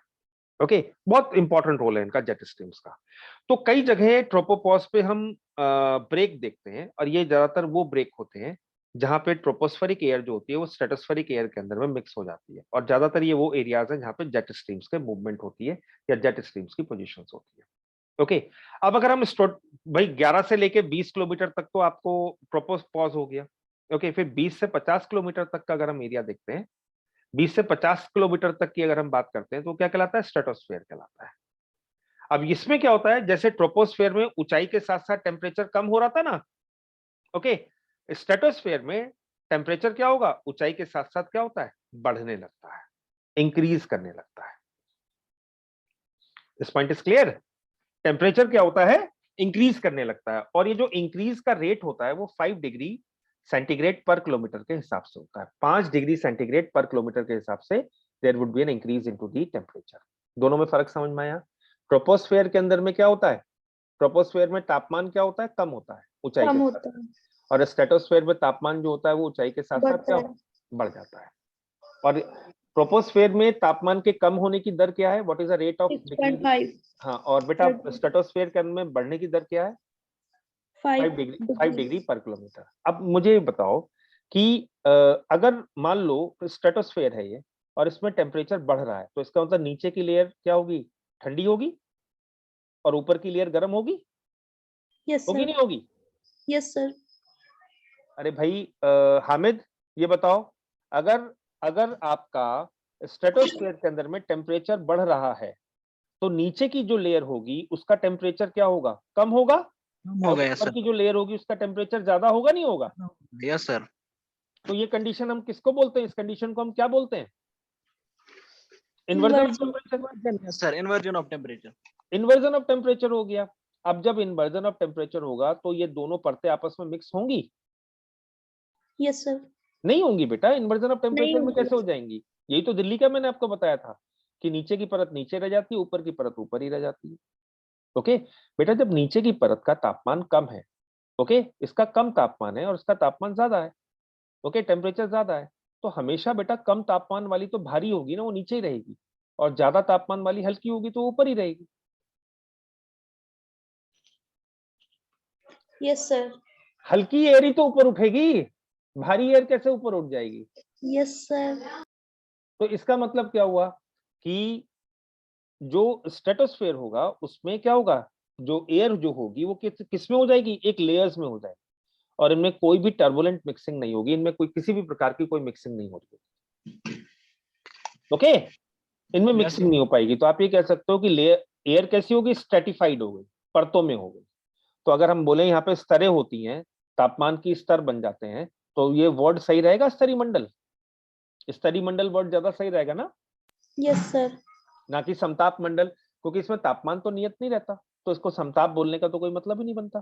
ट्रोपोपॉज के अंदर में आप कह सकते हो कि टेम्परेचर कांस्टेंट रहता है, क्षोभ सीमा जो होती है, लेकिन उसके बियॉन्ड तो टेम्परेचर बढ़ने लगता है, और टेम्परेचर बढ़ता है तो इन्वर्जन ऑफ टेम्परेचर हो जाता है, और इन्वर्जन ऑफ टेम्परेचर होने की वजह से नीचे की परत नीचे रह जाती है, ऊपर की परत ऊपर रह जाती है, और वो क्या बन जाता है, स्ट्रेटिफाइड हो जाता है। क्लियर है? क्लियर है पॉइंट बच्चों? Yes sir, yes sir. Yes sir. फिर दूसरा अगर हम देखें, जो इसके अंदर में एक और चीज होती है कि इसी के अंदर में एक ओजोन की जो परत होती है ना, वो भी हमें देखने को मिलती है। ओके, ओजोन की जो लेयर होती है ना, वो भी हमें देखने को मिलती है, और उसकी कंसंट्रेशन एक रेंज के अंदर में ज्यादा होती है। और अगर आपसे कोई ये पूछता है कि भाई टेम्परेचर क्यों बढ़ने लगा, क्यों टेम्परेचर बढ़ रहा है, क्या कारण है इसका टेम्परेचर को बढ़ने का? ओके भाई, एक बार बताओ, कौन सा ऐसा कारण है जो स्ट्रेटोस्फेयर में टेम्परेचर को बढ़ा रहा है? कौन सा ऐसा कारण है? Sir, due to ozone layer that absorbs the UV। Yes, ozone layer जो होती है वो अल्ट्रा वायलेट को एब्जॉर्ब कर लेती है, और जो एब्जॉर्ब करेगी वो रेडिएट भी करेगी। एब्जॉर्ब करके वहां की गैसेस में मूवमेंट बढ़ जाएगा, नहीं बढ़ जाएगा? Yes sir, yes sir. Yes sir. Gases में मूवमेंट अगर बढ़ जाएगा, अगर गैसेस के अंदर में मूवमेंट बढ़ जाएगा तो क्या होगा, गैसेस के अंदर में अगर मूवमेंट बढ़ जाएगा तो क्या होगा? टेम्परेचर बढ़ जाएगा सर। टेम्परेचर बढ़ जाएगा। मैंने आपको बताया था ना कि अगर किसी भी गैसेस का तो जो तापमान है वो कई कई तरीके से हम देखते हैं ना। काइनेटिक थ्योरी ऑफ गैसेस भी आपने पढ़ा होगा ना। मॉलिक्यूलर मोशन कैसा है, मॉलिक्यूलर मूवमेंट कैसा है? Yes sir, yes sir. अरे सिलेंडर को गर्म कर दोगे तो फट नहीं जाएगा? Yes sir. क्यों फट जाता है? क्योंकि अंदर की गैसेस का मूवमेंट बढ़ गया। अंदर की Yes, जो sir. गैसेस है ना उनका मूवमेंट बढ़ गया, और अंदर की जब गैसेस का मूवमेंट बढ़ गया तो क्या हुआ? उसके फटने के चांसेस हो गए। हो गए नहीं हो गए? मूवमेंट बढ़ने से अंदर प्रेशर क्रिएट हो गया, और प्रेशर करने की वजह से क्या हो गया? ओके ओके, प्रेशर बढ़ गया, प्रेशर बढ़ गया तो उससे क्या हुआ? अरे बोलो भाई, बोलो बच्चों। सिलेंडर फट जाएगा। ओके, तो इसी तरीके से और ओजोन लेयर जो होती है, ओजोन की जो परत है वो क्या करती है? अल्ट्रावायलेट को अब्सॉर्ब कर लेती है। ओके, और अल्टीमेटली एटमॉस्फेयर या वायुमंडल जो होता है उसको गर्म कर देती है। ये कॉन्सेप्ट आपको समझ में आ गया सबको कि क्यों समताप मंडल में या स्तरीय मंडल के अंदर में तापमान बढ़ता है? ओके, और Yes, अगर sir. आप ये कहोगे कि भाई ट्रोपोपॉज जो होता है उसमें नियत रहता है, फिर उसके बाद तापमान बढ़ने लगता है, तो ट्रोपोपॉज में तो ओजोन है ही नहीं ना। यहाँ पे तो ओजोन है ही नहीं। ओजोन तो 20 किलोमीटर से मिलनी शुरू होती है ना। Yes, sir. Yes, sir. तो जब जैसी ओजोन मिलनी शुरू होती है वहीं से तापमान जो होता है वो बढ़ने लगता है। ट्रोपोपॉज में ओजोन है ही नहीं, तो इसलिए टेम्परेचर कांस्टेंट रहता है इतने पोर्शन में। फिर उसके बाद जब ओजोन की अवेलेबिलिटी हो जाती है तो तापमान बढ़ने लगता है। क्लियर है? पॉइंट क्लियर है आप लोगों को? Yes, sir. ओके, चलिए अब हम लोग आगे चलते हैं। ये स्ट्रेटोस्फेयर का अगर पॉइंट क्लियर हो गया तो अब हम लोग आगे का पॉइंट पढ़ते हैं। और आगे का हमारा पॉइंट है इसके अंदर में, स्ट्रेटोस्फेयर के अंदर में, कि स्ट्रेटोस्फेयर के अंदर में बच्चों एक चीज और देखी जाती है। जो हमारा वायुमंडल होता है उसका जो स्ट्रेटोस्फेयर है उसमें 22 से 30 किलोमीटर के बीच में ओजोन मैक्सिमम होती है। ओके, 22 से 30 किलोमीटर के बीच का जो एरिया होता है ना उसको ओजोन मैक्सिमम कहा जाता है। इसमें मैक्सिमम कंसंट्रेशन ऑफ ओजोन होती है। ठीक है, means maximum concentration of ozone होती है। तो इसलिए टेम्परेचर राइज जो होता है वो इस 22 से 30 के बीच में ज्यादा देखा जाता है। लेकिन इसके बियॉन्ड भी होता है, क्योंकि ट्रोपोस्फेयर कहां से कहां तक है? 20 से 50 तक है ना। Yes, sir. तो 22 से 30 के बीच में तो टेम्परेचर इंक्रीज ज्यादा होता है, लेकिन 30 के बियॉन्ड भी हो रहा होता है। ओके, उसके पीछे रीजन क्या होता है कि वायु जो होती है ना, still there is an increase in temperature. 30 के बाद भी टेम्परेचर में इंक्रीज होता है, क्योंकि एयर जो होती है ना वो काफी रेयरर हो जाती है, विरल हो जाती है। ओके, रेयर हो जाती है। और जो सोलर रेडिएशन होता है उसको बहुत कम मॉलिक्यूल को का टेम्परेचर राइज करना होता है। मतलब intense solar radiation raises the temperature of very few molecules. Molecule अगर कम हो गए और सोलर रेडिएशन उतना का उतना ही है तो जल्दी तापमान बढ़ जाएगा नहीं बढ़ जाएगा? अरे Yes, भाई, sir. एक चम्मच पानी को गर्म करना है, तुम्हारे कटोरी में पानी को गर्म करना है, तो कौन सा जल्दी गर्म हो जाएगा? और चम्मच किसका वाला। चम्मच वाला, और ज्यादा टेम्परेचर तक चला जाएगा। तो फ्यू मॉलिक्यूल्स जो होंगे वो उनके फ्यू मॉलिक्यूल्स जो होंगे ना उनको गर्म करना पड़ता है, इसलिए तापमान फिर भी बढ़ता रहता है और ग्रेटर डिग्री तक पहुंच जाता है। समझ में आ गया? ओके, Yes, और sir. जैसे मैंने आपको बताया कि ये जो स्ट्रेटोस्फेयर होता है वो सोलर रेडिएशन से हीटेड होता है। It is heated by solar radiation, so और किसी से नहीं। अब एक चीज का ध्यान रखना, इन दोनों में डिफरेंस समझ लेना। जो ट्रोपोस्फेयर होता है वो किससे गर्म होता है? वो अर्थ से गर्म होता है। अर्थ से पहले सोलर रेडिएशन आता है, सोलर रेडिएशन अर्थ को गर्म करता है, और अर्थ क्या करती है? ट्रोपोस्फेयर को गर्म करती है। ट्रोपोस्फेयर जो होता है वो किससे गर्म होता है? अर्थ से गर्म होता है। Earth से। और स्ट्रेटोस्फेयर जो होता है वो सोलर रेडिएशन से गर्म होता है, क्योंकि अर्थ का जो रेडिएशन होता है वो स्ट्रेटोस्फेयर में पहुंच ही नहीं पाता। ओके, अगर पहुंचता भी है तो स्ट्रेटोस्फेयर उसके लिए ट्रांसपेरेंट है। स्ट्रेटोस्फेयर जो होता है ना, अर्थ से जो आने वाला रेडिएशन होता है उसको, उसके लिए क्या है? ट्रांसपेरेंट है। अब यहाँ पे एक कॉन्सेप्ट को समझ लीजिएगा आप लोग। यहाँ पे एक छोटा सा मैं कॉन्सेप्ट और बता रहा हूँ कि दो प्रकार के रेडिएशन की हम बात करते हैं। तो सूरज से आने वाला, जिसको हम इंसोलेशन कहते हैं, सौर विकिरण कहते हैं। और जब पृथ्वी गर्म हो जाती है तब ये भी रेडिएशन को निकालती है। कोई भी वस्तु अगर गर्म होगी या कोई भी पिंड अगर गर्म होगा तो वो क्या करेगा? रेडिएशन निकालेगा नहीं निकालेगा? तो इसको तो हम बोलते हैं इंसोलेशन, सोलर रेडिएशन, है ना। इनकमिंग सोलर रेडिएशन या सोलर रेडिएशन। और इसको हम क्या बोलते हैं? Terrestrial radiation, terrestrial. पार्थिव विकिरण कहा जाता है, और इसको सौर विकिरण कहा जाता है। सूरज से आने वाले को सौर विकिरण, और लौट के पृथ्वी से जाने वाले को हम क्या बोलते हैं, पार्थिव विकिरण या पार्थिव विकिरण, जिसको टेरेस्ट्रियल रेडिएशन कहा जाता है। पॉइंट क्लियर है बच्चों? ओके, अब एक चीज का ध्यान रखना है कि जो ट्रोपोस्फेयर होता है वो किससे गर्म होता है, टेरेस्ट्रियल रेडिएशन से, और स्ट्रेटोस्फेयर किससे गर्म होता है, इंसोलेशन से, सूरज से गर्म होता है। ओके, अब जहां पे एंड होता है स्ट्रेटोस्फेयर का 50 किलोमीटर की हाइट पर, तो उसको हम स्ट्रेटोपॉज बोलते हैं, या जिसको हम समताप सीमा के नाम से भी जानते हैं। ओके, और इसको हम, ये जो स्ट्रेटोस्फेयर होता है ना, इसको हम क्रोमोस्फेयर भी कहते हैं। क्रोमोस्फेयर इसलिए भी कहा जाता है क्योंकि इसके अंदर कीमोस्फेयर कहा जाता है, क्योंकि इसमें केमिकल एक्टिविटीज बहुत सारी होती है। सोलर रेडिएशन की वजह से बहुत सारी केमिकल एक्टिविटीज जो होती है यहाँ पे चलती रहती है। फोटोकेमिकल एक्टिविटीज आप कह सकते हो, फोटोकेमिकल एक्टिविटीज जो होती है ना वो ज्यादा होती है। फोटोकेमिकल, क्रोमोस्फेयर या जो है, तो फोटोकेमिकल एक्टिविटीज जो होती है यहाँ पे रिलेटिवली ओजोन साइकिल सर, है, लाइक ओजोन साइकिल। हाँ, ओजोन साइकिल। तो फोटोकेमिकल एक्टिविटीज जो होती है ना ये काफी चलती है। ओके, और एक चीज आपका ध्यान रखना कि ये जो इसकी हाइट जो होती है वो कहाँ पे मिलेगी, पोल्स पे मैक्सिमम होगी और इक्वेटर पे मिनिमम होगी। होगी नहीं होगी? क्योंकि पोल पे तो ये 9 किलोमीटर से शुरू हो गया ना, यस सर। और इक्वेटर पे 16 किलोमीटर से स्टार्ट होगा। तो इक्वेटर पे इसकी जो होगा ना, वो इसकी जो मैक्सिमम जो इसकी आपको विड्थ मिलेगी या मैक्सिमम जो इसकी हाइट मिलेगी वो पोल्स पे मिलेगी, और मिनिमम कहाँ पे मिलेगी, इक्वेटर पे मिलेगी। कई बार कुछ ऐसे क्लाउड भी होते हैं जो इसके लोअर वाले पार्ट के अंदर में पाए जाते हैं 20 किलोमीटर की हाइट पर। कुछ ऐसे क्लाउड भी होते हैं, इनको साइरस क्लाउड कहा जाता है, हिंदी में पक्षाप मेघ कहा जाता है। और कभी कभी कुछ ऐसे क्लाउड भी होते हैं पोलर एरियाज के अंदर में। ओके, पोलर एरियाज के अंदर में कुछ, क्योंकि पोलर एरियाज में स्ट्रेटोस्फेयर नीचे होता है। होगा नहीं होगा? क्योंकि 9 किलोमीटर से स्ट्रेटोस्फेयर जो होगा वो स्टार्ट हो जाता है। ओके, तो पोलर एरियाज के अंदर में अगर हम देखें तो वहां पर जो होता है वो वहां पे एक क्लाउड्स मिलते हैं जिनको हम पोलर स्ट्रेटोस्फेरिक क्लाउड कहते हैं। मैं कभी आपको इसको डिटेल में बताऊंगा, ये पीएससीज कहलाते हैं, और इनका बहुत इंपॉर्टेंट रोल है ओजोन होल के क्रिएशन में, ओजोन होल से रिलेटेड है। ओके, ओजोन होल के क्रिएशन के अंदर में इनका एक महत्वपूर्ण भूमिका है और एक काफी इंपॉर्टेंट रोल है इनका। बात समझ में आई बच्चों? ओके निधि, बात समझ में आ गई बेटा? Yes sir. चलिए, अब इसके बाद कौन सा स्फीयर आता है हमारा, मीजोस्फीयर। इसके बाद अगर हमने देखना है तो हमारा कौन सा है, मीजोस्फीयर कहलाता है। नेक्स्ट स्फीयर कौन सा है, मीजोस्फीयर कहलाता है। अब मीजोस्फीयर की अगर हम बात करें तो मीजोस्फीयर क्या है? ओके, मध्य मंडल जिसको कहा जाता है। यहाँ पे क्या होता है, टेम्परेचर फिर दोबारा से घटने लगेगा, डिक्रीज करने लगता है हाइट के साथ साथ, और ये 50 से 80 किलोमीटर का होता है। और टेम्परेचर अगर घटने लगता है तो -90 डिग्री तक पहुंच जाता है, और इस जगह पे एयर जो होती है वो बहुत थिन होती है, रेयर होती है, और प्रेशर काफी कम हो जाता है। और आप ये कह सकते हैं कि मीजोस्फेयर तक हमारे वायुमंडल का लगभग 99.9% एटमॉस्फेयर आ जाता है।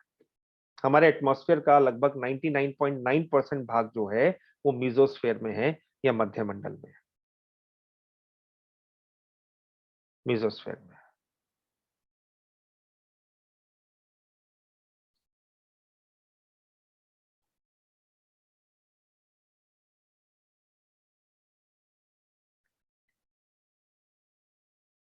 ओके, और एक चीज और है, क्योंकि यहाँ पे ओजोन के जो मॉलिक्यूल होते हैं, ओजोन के जो एयर मॉलिक्यूल्स होते हैं, due to little ozone air molecule, ozone के जो मॉलिक्यूल होते हैं ना वो काफी कम होते हैं। ओके, तो इसलिए सोलर रेडिएशन का एब्जॉर्प्शन भी नहीं हो पाता, और इसी वजह से क्या होता है, यहाँ पे टेम्परेचर जो होता है वो कम होने लगता है ऊंचाई के साथ साथ। ओके, और 80 किलोमीटर पे जाके लगभग लगभग -90 डिग्री सेंटीग्रेड टेम्परेचर जो होता है वो पहुंच जाता है। पॉइंट क्लियर है बच्चों? मीजोस्फेयर के अंदर में अगर मैं आपसे पूछूं सुखदेव, ये मीजोस्फेयर के अंदर में टेम्परेचर कम क्यों हो जाता है? मीजोस्फेयर में टेम्परेचर इसलिए कम हो जाता है क्योंकि उसमें ओजोन जो होती है वो प्रेजेंस नहीं होती है। ओके, और अल्टीमेटली टेम्परेचर और सोलर रेडिएशन को एब्जॉर्ब हो नहीं पाता, तो सोलर रेडिएशन एब्जॉर्ब नहीं हो पाता, तो इसलिए वहां का तापमान जो होता है वो कम होने लगता है। ओके, फिर इसके बाद अगर हम देखें तो उसके बाद हमारा नेक्स्ट स्फीयर आता है, वो आता है थर्मोस्फेयर। ओके, थर्मोस्फेयर की अगर हम बात करें तो थर्मोस्फेयर की ऊंचाई कहां से कहां तक की है? वो 80 से 500 किलोमीटर तक का है। आप जानते हैं ना, मीजोस्फेयर तक होमोस्फेयर है ना, उसके बियॉन्ड हेट्रोस्फेयर आ जाता है। ओके, और मीजोस्फीयर और थर्मोस्फीयर को सेपरेट करने वाली जो बाउंड्री होती है उसको मीजोपॉज कहा जाता है या मध्य मंडल सीमा कहा जाता है। ओके, अब थर्मोस्फीयर में क्या होता है बच्चों, टेम्परेचर बढ़ता है, इंक्रीज करता है। उसके पीछे कारण क्या है कि जो ऑक्सीजन के मॉलिक्यूल होते हैं ना, ये सोलर रेडिएशन को एब्जॉर्ब करने लगते हैं। ओके, ध्यान रखना, स्ट्रेटोस्फीयर में टेम्परेचर क्यों इंक्रीज करा था, क्योंकि ओजोन थी। और थर्मोस्फीयर में टेम्परेचर क्यों इंक्रीज कर रहा है, क्योंकि ऑक्सीजन के मॉलिक्यूल अब सोलर रेडिएशन को एब्जॉर्ब कर रहे हैं और वो एयर को वार्म कर देते हैं। ओके, अब होता क्या है कि एयर को गर्म कर देते हैं। अब होता क्या है कि ऑक्सीजन, बहुत कम मात्रा में ऑक्सीजन के मॉलिक्यूल होते हैं, इसलिए थोड़ा बहुत भी अगर रेडिएशन मिलता है ना, तो एकदम से टेम्परेचर इंक्रीज जो होता है वो ज्यादा हो जाता है। ओके, क्योंकि एयर काफी रेयर है, तो थोड़ा सा रेडिएशन भी टेम्परेचर इंक्रीज बहुत ज्यादा कर सकता है। ये पॉइंट क्लियर है? ये पॉइंट क्लियर है आप लोगों को? Yes sir. ओके, तो टेम्परेचर जो होता है वो डे बाय डे वेरी भी करता है। ओके, जैसे जैसे सोलर रेडिएशन में वेरिएशन आते हैं ना, उस तरीके से टेम्परेचर में वेरिएशन भी आते हैं। ओके, और कई बार इस एरिया के अंदर में जो चार्ज पार्टिकल्स होते हैं, सन से जो चार्ज पार्टिकल्स आ रहे होते हैं, आवेशित कण जो होते हैं, जो सन से आ रहे होते हैं, वो भी इस एरिया के अंदर में जो एयर के जो मॉलिक्यूल्स होते हैं उनके साथ इंटरेक्ट करते हैं, उनके साथ अंतःक्रिया होती है और उसके कारण एक प्रकाश होता है। उनके कारण क्या होता है, एक प्रकाश का उत्सर्जन होता है जिसको ऑरोरा कहा जाता है। मेरे ख्याल से आप लोगों ने नाम सुना होगा ऑरोरा का। Okay, northern lights and southern lights जो होते हैं ना, वो आपको देखने को मिलती है। ठीक है, तो कई कई बार ऐसा होता है, जो सोलार स्टॉर्म होता है ना, उससे चार्ज पार्टिकल्स जो होते हैं ना सन से निकलने वाले, वो पूरे हमारे सोलर सिस्टम के अंदर में ट्रेवल करते हैं और हमारे अर्थ के एटमॉस्फेयर के अंदर में भी एंटर करते हैं। तो जब ये थर्मोस्फेयर के अंदर में एंटर आता है ना, तो अब हमारा हमारा जो अर्थ का अपना मैग्नेटिक फील्ड है, ये इनको पोल्स की तरफ डाइवर्ट कर देता है। और पोल्स की तरफ डाइवर्ट होके ये जो थर्मोस्फेयर के मॉलिक्यूल्स होते हैं, एयर के मॉलिक्यूल्स जो होते हैं, उनको एक्साइट कर देते हैं, उनको उनको उत्तेजित कर देते हैं, जिससे एक प्रकाश का उत्सर्जन होता है, यानी कि लाइट का उत्सर्जन होता है। ओके, और कई बार जो हमारे लोअर अर्थ ऑर्बिट के सैटेलाइट्स जो होते हैं ना, जो लोअर अर्थ ऑर्बिट के सैटेलाइट्स हैं, वो भी इसी रीजन के अंदर में, इसी थर्मोस्फेयर के अंदर में होते हैं। ओके, और इस यहाँ पे एयर जो होती है ना, वो काफी रेयरर होती है, बहुत थिन एयर होती है। ओके, इसलिए यहाँ पे डेंसिटी का मेजरमेंट करके हम टेम्परेचर का कैलकुलेशन करते हैं। ओके, टेम्परेचर का कैलकुलेशन जो होता है वो डेंसिटी के आधार पे किया जाता है। Yes okay, sir. चलिए अब हम आगे चलते हैं। इसके बाद अगर हम देखें तो इसके बाद एक नेक्स्ट पॉइंट आता है हमारा, और वो आता है हमारा नेक्स्ट स्फीयर आता है हमारा थर्मोस्फेयर के बाद। हमारा जो नेक्स्ट आता है वो आता है एक्सोस्फीयर। अब एक्सोस्फीयर के अंदर में क्या होता है, जिसको बहिर्मंडल कहा जाता है। अब इसमें क्या होता है बहिर्मंडल में, ओके, ये 500 किलोमीटर से ऊपर की ऊंचाई का होता है। ओके, अगर हम देखें तो वो कहां से कहां तक का था, अगर हम देखें तो ये कहां से कहां तक का था बच्चों, 80 से 500, और ये कहां पे 500 से प्लस का है। अब यहाँ पे हम देखें तो यहाँ पे क्या होगा, air molecules move a distance of 10 kilometre. यहाँ पे मॉलिक्यूलर डिस्टेंस जो होता है ना, मतलब एक टक्कर, इन जो बोलते हैं ना मीन फ्री पाथ जिसको कहा जाता है, अगर आपने पढ़ा होगा, दो मॉलिक्यूल कितनी दूरी तय करते हैं एक दूसरे से टक्कर करने में। Okay, yes. उनमें तो उसको हम यहाँ पे जो मीन फ्री पाथ होता है ना, जो मीन फ्री पाथ होता है, वो ऑलमोस्ट 10 किलोमीटर तक पहुंच जाता है। एयर के जो मॉलिक्यूल्स होते हैं बहुत लाइट होते हैं, और कई बार ये देखा गया कि अर्थ की ग्रेविटी को एस्केप कर जाते हैं। ओके, और आप ये कह सकते हो ये वो रीजन है जहाँ पे अर्थ जो होती है वो आउटर स्पेस के साथ क्या करती है, मिक्स हो जाती है, मैच कर जाती है। और आप इस रीजन को बाउंड्री ऑफ द एटमॉस्फेयर भी कह सकते हो, बाउंड्री ऑफ द एटमॉस्फेयर भी कह सकते हो। पॉइंट क्लियर है बच्चों? पॉइंट क्लियर है? Yes sir. ओके, तो ये हमारा टेम्परेचर लेयर्स है, टेम्परेचर के बेसिस पे जो हमने लेयर बनाई है। तो मुझे थोड़ा सा बता दो, ट्रोपोस्फेयर में टेम्परेचर कम होता है या ज्यादा होता है? ट्रोपोस्फेयर में ऊंचाई के साथ कम होगा, कम हो जाता है। कम हो जाता है। क्यों हो जाता है?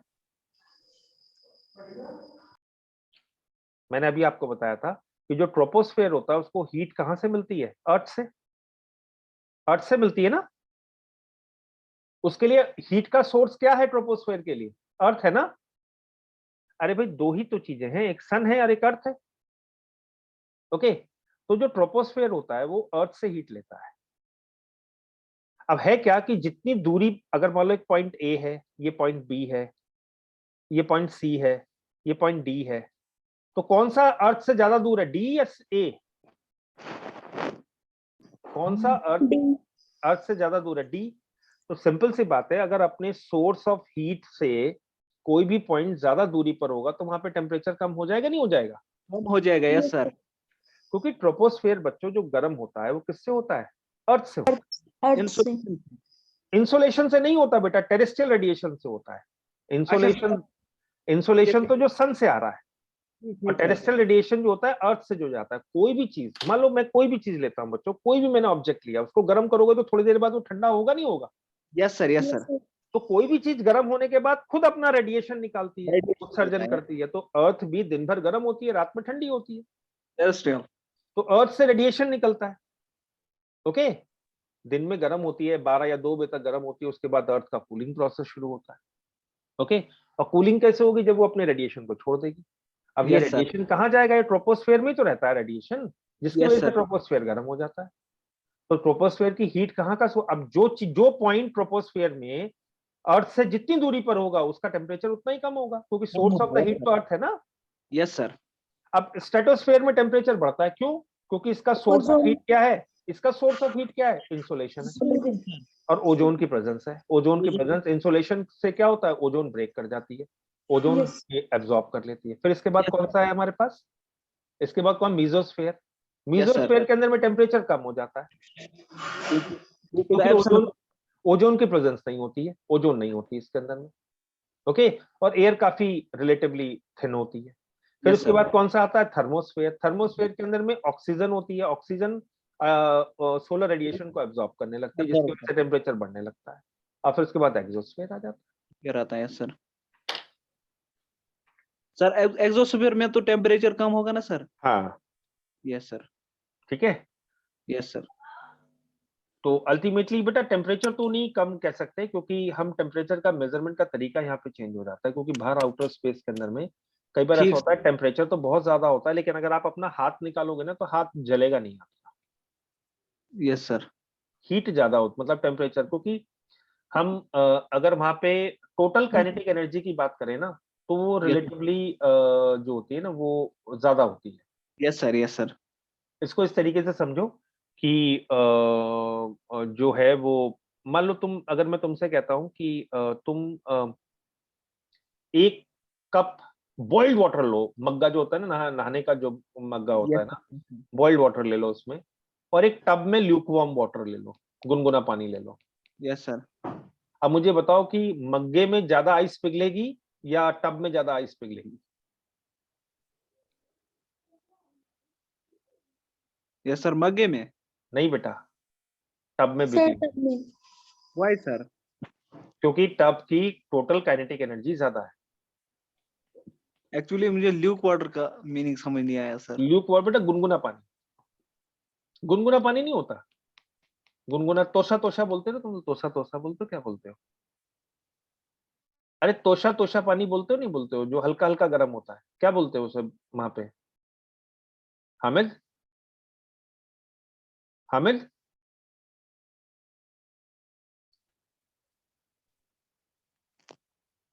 हामिद, आवाज आ रही है मेरी?